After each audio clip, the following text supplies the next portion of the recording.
প্রিয় ছাত্রছাত্রীরা, স্যামস ক্লাসরুমে তোমাদের স্বাগত। ক্লাস 11-এর ছাত্রছাত্রীরা, তোমরা জানো তোমাদের দুটি ছোট গল্প আছে, একটি ছুটি আর একটি তেরেনাপোতা আবিষ্কার। কিন্তু প্রশ্নপত্রে যে দুটি ছোট গল্প আছে তাদের মধ্যে একটি তোমাদের করতে হবে।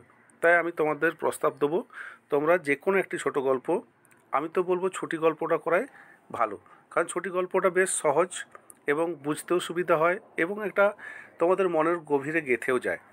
তাই আজকের ছোট গল্প ছুটি থেকে যে প্রশ্নপত্র তোমাদের পরীক্ষায় হবে, সমস্ত ধরনের বিষয়টি আমি তোমাদের উপস্থাপন করব এই পর্বে। সুতরাং অনুরোধ থাকলো, এই ভিডিওটি স্কিপ না করে সম্পূর্ণভাবে দেখতে থাকো। দেখো, ছোট গল্প হিসেবে ছুটি গল্পটিকে যদি আমরা ভাগ করে নিই, তাহলে আমরা দেখতে পাবো লেখক ফটিকের জীবনটিকে তিনটি পর্যায়ে মূলত ভাগ করেছে। প্রথম পর্বে আমরা কি দেখছি, বা প্রথম পর্যায়ে সেখানে সে তার বন্ধু বান্ধব নিয়ে গ্রামের প্রকৃতির সঙ্গে মিলেমিশে খেলাধুলা, উন্মত্ততা, বিভিন্ন ধরনের কার্যক্রমে লিপ্ত থাকা। আর দ্বিতীয় ক্ষেত্রে আমরা দেখছি কি, যে তার মামা বিশ্বম্ভরবাবু তাকে কলকাতায় নিয়ে যাচ্ছে, সেখানের বদ্ধ জীবনে আবদ্ধ রাখছে। এর ফলে তার যে মানসিক যন্ত্রণা, মামির স্নেহ পাচ্ছে না, মামাতো ভাইদের ভালোবাসা পাচ্ছে না, তখন তার আবার সেই গ্রামের প্রতি ফিরে আসা, এই মনোভাবটা প্রকাশিত হয়েছে। আর তৃতীয় পর্বে তার বাড়ি ফিরে যাওয়ার আকুলতা এবং বাড়ি ফিরতে না পারা, শেষ পর্যন্ত মৃত্যুর মধ্য দিয়ে তার জীবনের ছুটি ঘোষণা হয়েছে, এই বিষয়টি নিয়ে কিন্তু লেখক সুন্দরভাবে ফুটিয়ে তুলেছেন ছুটি গল্পে। আমি যে প্রশ্নগুলো এই পর্বে আমি দিচ্ছি, দেখো, যে প্রশ্নই আসুক না কেন, এই তিনটে পর্যায়ের মধ্যে থেকেই কিন্তু উত্তর হবে। এখন আমি আলোচনা করব, তোমরা দেখতে থাকো স্যামস ক্লাসরুম। প্রথম যে প্রশ্নটি আছে, ছোট গল্প হিসেবে ছুটি গল্পের সার্থকতা আলোচনা করো অথবা নামকরণ। দেখো, এই প্রশ্নটি উত্তর দুটি আমি দিয়েছি, একটা ছোট গল্প হিসেবে ছুটি গল্পের সার্থকতা কিভাবে হবে, অথবা নামকরণের ক্ষেত্রেও। উত্তরটি তোমরা দেখতে থাকো, উত্তরটি আমি আর পড়ছি না। এই উত্তরটি তোমরা দেখতে দেখতে আমি কিছু কথা বলতে চাই। নামকরণের ক্ষেত্রে নামকরণের যে বিভিন্ন ভাগগুলো আছে, চরিত্রকেন্দ্রিক, ঘটনা কেন্দ্রিক, এই বিষয়গুলোকে তোমরা উল্লেখ করতে পারো। আর ছোট গল্প হিসেবে কি কি বৈশিষ্ট্য যা যা আছে সেগুলোকে তোমরা উল্লেখ করতে পারো। এখানে উত্তরটি তোমরা দেখে নাও, আস্তে আস্তে আমি তুলছি। এই ছোট গল্পগুলি এমন ধরনের হয়, হঠাৎ করে শেষ হয়ে যায়। লেখক এমন একটা জায়গায় শেষ করে দেয় যেন মনের মধ্যে একটা বেদনা কাজ করে, পাঠক যেন আরও কিছু শুনতে চায় বা পাঠকের কিছু আরও জানার থাকে। কিন্তু এই গল্পে আমরা দেখব ফটিকের মৃত্যু খালি ব্যঞ্জনাই দিয়ে গেছে, কষ্টই দিয়ে গেছে, আর কিছু জানতে চায়নি। কিন্তু তবু মনে হয় কি, যে বোধহয় এই মৃত্যু না হলেই ভালো হতো, ফটিককে গ্রামের বাড়িতে ফিরিয়ে আনাটাই লেখকের পক্ষে কাঙ্ক্ষিত ছিল। কিন্তু এটা করলে আমাদের মনের মধ্যে সেই বেদনা বোধ কিন্তু জাগ্রত হতো না, বা এটাও লেখক তুলে ধরতে পারতো না যে একটা শিশুকে গ্রাম থেকে তুলে নিয়ে গিয়ে হঠাৎ করে শহরে ফেলা কখনোই সঠিক সিদ্ধান্ত নয়। এই হচ্ছিল ছোট গল্পের বিষয়। এর পরের যে প্রশ্নটি রেখেছি, কারণ পূর্বাপেক্ষা আর একটি খেলা, ভালো খেলা মাথায় উদয় হয়েছে, পূর্বাপেক্ষা ভালো খেলাটি কী ছিল এবং তার পরিণতি কী ছিল। এখানে দেখো, ফটিকের খেলার শেষ নেই। উত্তরটি তোমরা দেখতে থাকো, তার সঙ্গে আমার কিছু গুরুত্বপূর্ণ কথাগুলি শুনতে থাকো। ফটিকের খেলার শেষ নেই কেন? তার বিভিন্ন ধরনের খেলা, তার কখনো সাঁতার কাটা, কখনো মাঠে ঘুড়ি ওড়ানো, কখনো শালের গুড়ি গড়িয়ে দেওয়া, কখনো তার নদী তীরে ঘুরে বেড়ানো।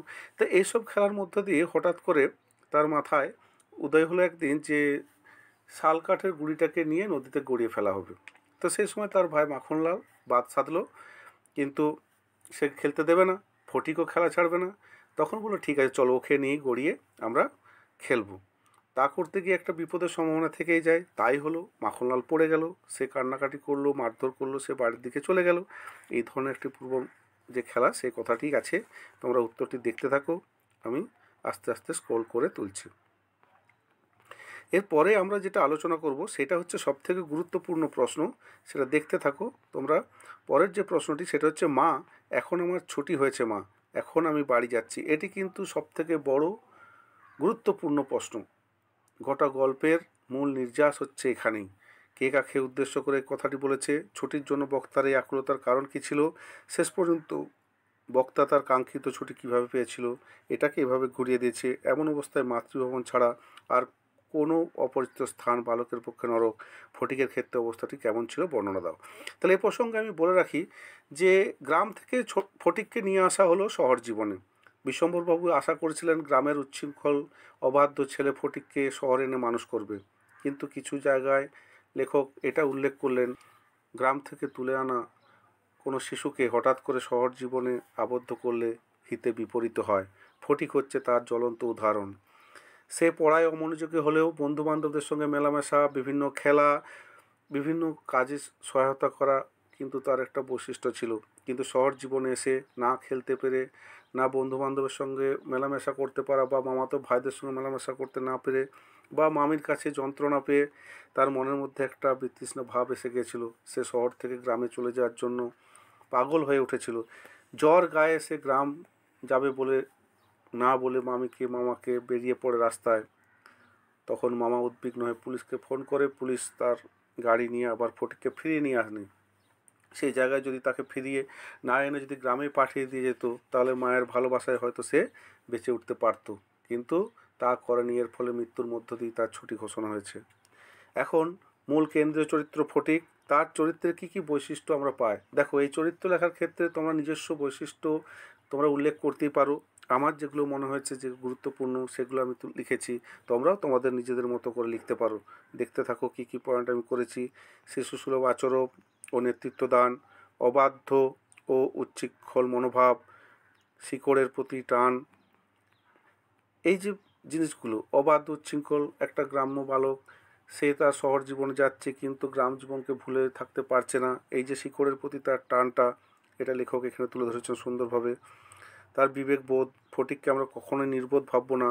যদিও পড়াশোনায় সে অমনোযোগী হিসেবে চিহ্নিত হয়ে আছে, কিন্তু তার বিবেকবোধ ছিল না এটা মানা যায় না, কারণ তার আত্মমর্যাদা বোধ ছিল। তাই বই হারিয়ে ফেললে মামিকে বলতে পারে না, এবং সে এটাও ভাবে যে এখানে তার মামা বাড়িতে এসে পয়সা নষ্ট করছে মামির, তাই তার মায়ের কাছে ফিরে যেতে চায়। এখান থেকে তার মায়ের প্রতি টানটা আরও বেড়ে ওঠে। প্রথম দিকে যদিও মায়ের প্রতি ক্ষোভ ছিল যে মা তাকে বাধা দেয়নি আসতে, বা মা কেন বারণ করলো না, কিন্তু পরবর্তীকালে তার মায়ের প্রতি ভালোবাসা আরও বেশি জন্মায়, কারণ মায়ের প্রতি সেই স্নেহ পাওয়ার লোভ তাকে কাতর করে তোলে।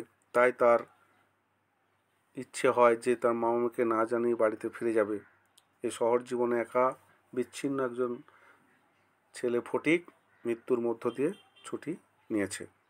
শেষ প্রশ্ন, সুতরাং তাহার চেহারা এবং ভাবখানা অনেকটা প্রবীণ পথের কুকুরের মতো হইয়া যায়।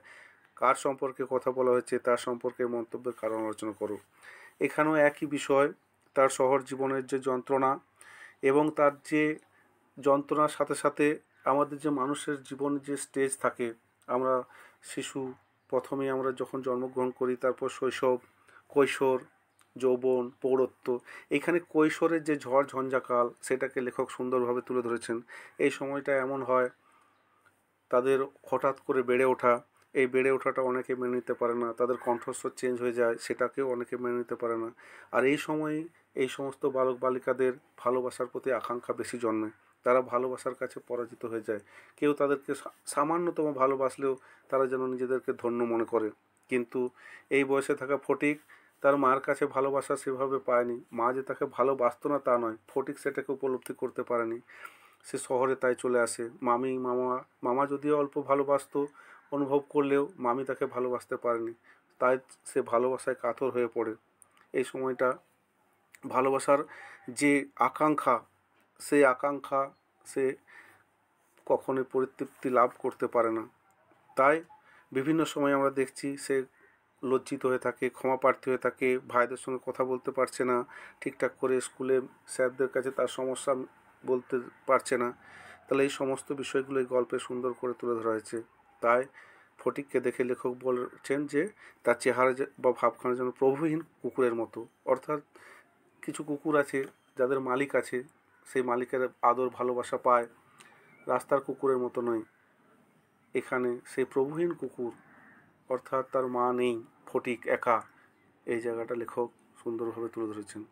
তো আমার প্রিয় ছাত্রছাত্রীরা, এরকম আরও ভিডিও আমি নিয়ে আসছি, পরে নিয়ে আসবো। পরীক্ষার আগে তোমাদের সমস্ত বিষয়গুলো গুরুত্বপূর্ণ যা হবে নিয়ে আসছি, তোমরা লক্ষ্য রাখো।